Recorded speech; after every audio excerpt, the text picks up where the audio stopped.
Bonjour à toutes et bonjour à tous. Je suis ravie de vous retrouver pour vous présenter un petit Lenormand qui me parle énormément, énormément, qui est sorti il y a quelques années déjà et que je voulais acheter. En fait, j'hésitais et puis ben voilà, au hasard de mes pérégrinations, il s'est mis, je l'ai trouvé devant moi dans une boutique ésotérique à Lyon qui est super. Alors d'ailleurs, si vous habitez en région lyonnaise et si vous habitez sur Lyon, je vous invite vraiment à aller découvrir cette boutique ésotérique. Il y a énormément de choses et il y a des tonnes et des tonnes de tarots et d'oracles. Moi, à chaque fois, j'y passe au moins 2 heures et demie à tout regarder. Et voilà. Et il était là, donc il m'a appelé. Et voilà, donc j'ai oublié le nom de cette boutique, mais vous verrez, il n'y en a qu'une à aller dans le 3e arrondissement, après avoir passé les quais du Rhône, en fait, hein, les quais de Saône, puis les quais du Rhône. Donc, tout début, juste avant Guillotière, en fait. Voilà, pour ceux qui connaissent. Voilà, voilà, donc je vais vous montrer ce petit Lenormand qui est magnifique. Il a été créé par Robert Place. Mr. Blair Place, je ne sais pas si on le prononce comme ça. Et il a été édité aux éditions Très Daniel. Voilà.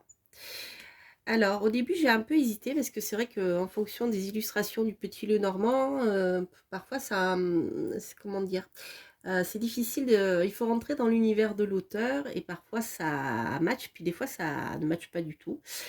Et là, voilà, j'avais un petit doute, mais je vous avoue, dès que j'ai vu le coffret, il est tellement beau que, vous voyez, rien que l'objet en lui-même est magnifique avec cette illustration-là, que bah voilà, j'ai craqué. Donc, vous voyez, déjà, il s'ouvre un peu.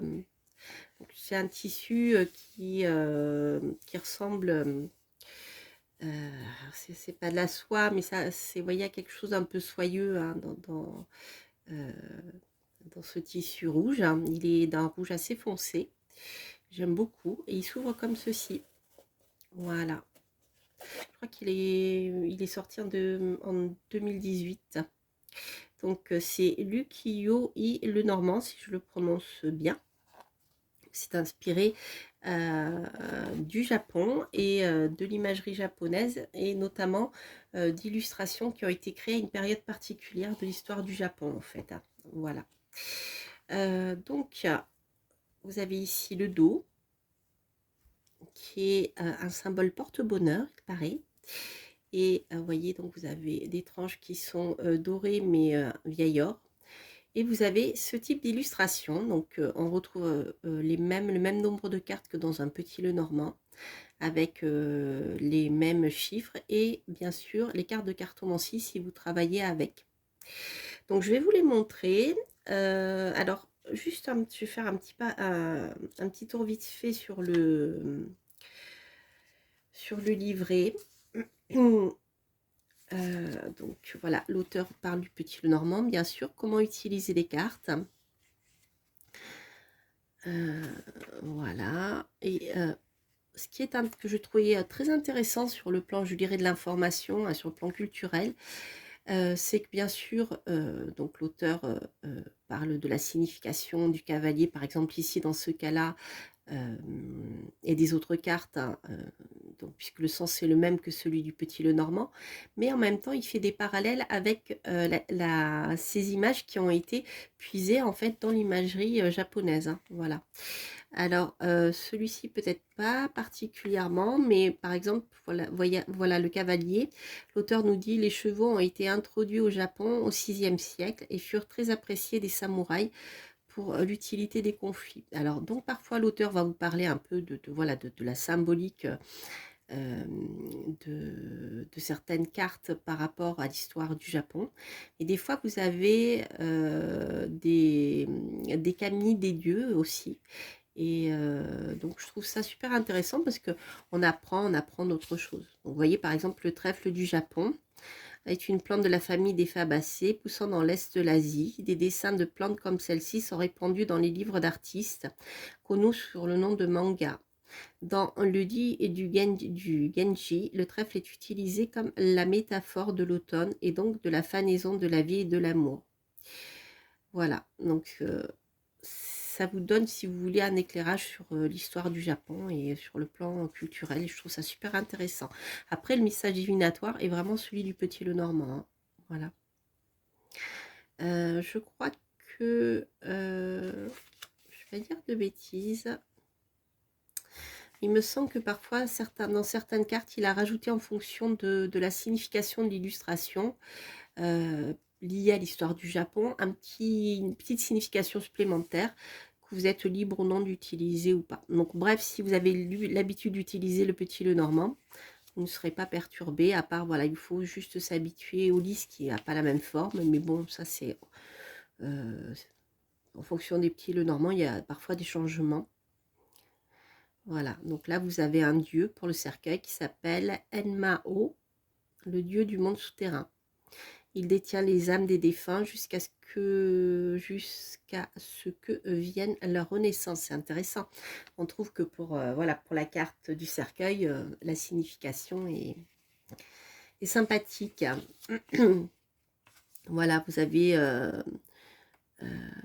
Daikoku qui est un dieu bouddhiste et Shinto qui fait partie des divinités du bonheur. Donc vous avez pas mal de petites choses comme ça qui sont bien expliquées.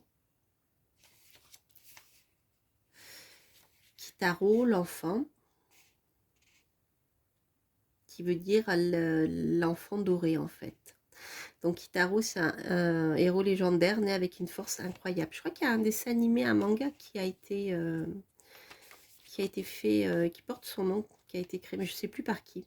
Kitsune, je ne sais pas comment on le prononce, le renard. On retrouve Kitaro avec l'ours. Voilà l'étoile, la cigogne. Le chien et le samouraï, la pagode. Enfin voilà, donc c'est au niveau du livret, vous avez le message divinatoire et l'explication de la carte. Et surtout, voilà pourquoi, par exemple ici, ben, vous avez le mont Fuji, hein, et notamment l'auteur vous parle sur le plan culturel, bien sûr, des gravures d'Okusai. Donc voilà, je trouve que c'est très intéressant sur le plan, pour apprendre des choses, vraiment sur le plan culturel, spirituel, sur l'imagerie aussi, voilà, toute cette période des gravures dans l'ukiyo-e. Voilà, toute cette période-là. Il y avait une exposition à Nice d'ailleurs qui était super, j'y étais allée. Vraiment très intéressante. Bref, trêve de bavardage. Ici, donc je vais vous montrer les cartes et ensuite je vous ferai un petit tirage. Donc à deux choix à la fin de cette vidéo. Donc vous aurez le choix entre ici l'arme d'Apache et ici la pierre de soleil. Voilà. Alors, je vais vous montrer les cartes. Donc, les cartes sont un peu grandes, enfin un peu grandes, sont pas très très grandes non plus, mais sont un peu plus grandes que les cartes petites du Petit Lenormand, les plus anciennes qu'on trouve qui permettent de faire un grand tableau. Donc, si vous voulez faire un grand tableau avec ces cartes, il vous faudra une grande table, hein. Voilà, là, elles ne rentreront pas, je pense, sur la mienne. Voilà, voilà, petit détail, elles sont un peu plus grandes, mais bon, c'est pas non plus des cartes très très grandes, hein. Mais il faut le savoir. Donc ici vous avez le cavalier, voilà, les nuages, l'encre, le serpent, la croix, l'étoile, le cercueil, l'enfant, la Vierge, le lotus, la maison, les souris, le chemin, j'adore cette carte, l'arbre, le renard, avec la clé, le chien, l'anneau, le bouquet.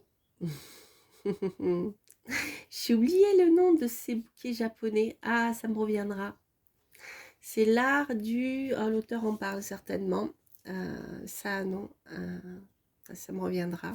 Si vous le savez, n'hésitez pas à le mettre en commentaire. La lune. La cigogne. Le poisson. Les oiseaux. Les cerisiers en fleurs. Vous voyez, on est vraiment dans les illustrations japonaises. C'est très épuré, j'aime beaucoup. Le trèfle. La pagode. D'ailleurs, si vous vous intéressez aux illustrations, enfin, allez, oui, c'est ça, là, aux gravures et aux illustrations japonaises, je vous conseille vraiment de lire un essai, alors j'ai oublié le nom de l'auteur, ça fait longtemps maintenant, je l'avais lu quand je faisais mes histoires, quand je passais ma licence d'art plastique. Ça s'appelle, alors j'ai oublié le nom du personnage, mais le sujet c'est pas compliqué, ça s'appelle de vider le plein. Donc vous verrez, c'est super intéressant. Ça vous donne un aperçu de la culture asiatique, hein, d'une manière générale, dans la représentation des choses en fait. Et j'ai trouvé ça très très intéressant. Donc le mont Fuji, Amaterasu le soleil, Kokoro le cœur, le livre, la lettre, l'homme, le vaisseau, le jardin, la femme, la faux, la clé et l'ours. Voilà. Allez, on va faire un petit tirage. Donc, si vous avez 2 questions, vous pouvez tout à fait choisir, poser une question par pierre. Sinon, eh bien, vous pouvez choisir simplement une pierre. Donc, on va commencer avec la pierre noire qui est la larme d'Apache. Et on va continuer avec la pierre qui est un petit peu... alors, elle est très lumineuse, cette pierre. Je ne sais pas si vous le voyez bien à l'écran. C'est la pierre de soleil. Elle est dans les tons un peu abricot. Et elle brille, en fait. C'est rigolo. Voilà. Allez, hop.